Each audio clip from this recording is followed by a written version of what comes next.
السلام علیکم۔ نوجوان لڑکی کی بے باک جنسی اعترافات کی سٹوری نے سوشل میڈیا پر ریٹنگ کے ریکارڈ توڑ دیے۔ سوشل میڈیا پر کوئی بھی انہونی خبر وائرل ہو جاتی ہے، لیکن جب معاملہ کسی ایسی لڑکی کا ہو جو غیر شادی شدہ اور محض 19 سال کی ہو اور وہ بے باکانہ انداز میں اپنے جنسی اعترافات بیان کر دے تو ایسی سٹوری یقیناً سب کو چونکا کر رکھ دیتی ہے۔ اسلام آباد کی زہرہ حیدر نے سوشل میڈیا پر اپنی نجی زندگی کے بارے میں بیان کر کے بہت سے کمنٹس حاصل کیے۔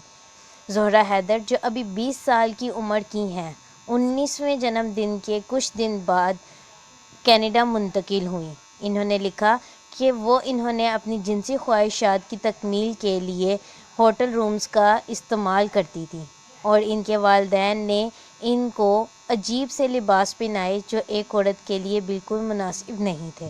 ان کی یہ سٹوری بہت زیادہ شیئر کی گئی اور میڈیا پر ایک بہت بڑی بحث چھڑ گئی۔ کچھ لوگوں نے ان کے کچھ خاص جملوں پر بہت توجہ دی، جن میں انہوں نے کہا تھا کہ پاکستان میں سب سے زیادہ پورن موویز دیکھی جاتی ہیں۔ پاکستانی رومانس کے بھوکے اور پریشان ہیں، اور یہ کہ میں 12 سے زیادہ لوگوں سے جنسی تعلقات رکھ چکی ہوں وغیرہ وغیرہ۔ ایک کھلے خط میں علی معین نوازش نے انہیں کڑی تنقید کا نشانہ بناتے ہوئے کہا تھا کہ وہ پاکستانی کلچر کے بارے میں اپنے تجربات کی بنا پر اندازے لگانے کا کوئی حق نہیں رکھتی۔ انہوں نے مزید کہا کہ زہرہ حیدر نے کوئی قابل قبول ثبوت نہیں دیا کہ وہ کیوں پاکستانی مسلمانوں کو بہت زیادہ رومانس کے بھوکے اور پورن موویز دیکھنے والے لوگ کہہ رہی ہیں۔ ان کا یہ خط بہت زیادہ شیئر کیا گیا۔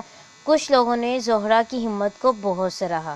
زہرہ حیدر نے بتایا کہ انہوں نے یہ آرٹیکل ان لوگوں کی ہمت بڑھانے کے لیے لکھا ہے جو اپنے تجربات بیان کرنے سے ہچکچاتے ہیں۔ مثال کے طور پر، مجھے پاکستان سے ایک پیغام ملا جس میں ایک آدمی کے بھائی کو ایڈز کی بیماری لاحق تھی اور وہ اپنی ہچکچاہٹ کی وجہ سے اپنی ذاتی زندگی کے معاملات بیان نہیں کر پاتا تھا۔ آدمی نے بتایا کہ چونکہ اس آدمی کو اپنے جسم میں ہونے والے معاملات کی سمجھ نہیں آتی تھی، اس لیے وہ موت کے منہ میں چلا گیا۔ شکریہ۔ ہمارے چینل کو لائک اور سبسکرائب کرنا مت بھولیں۔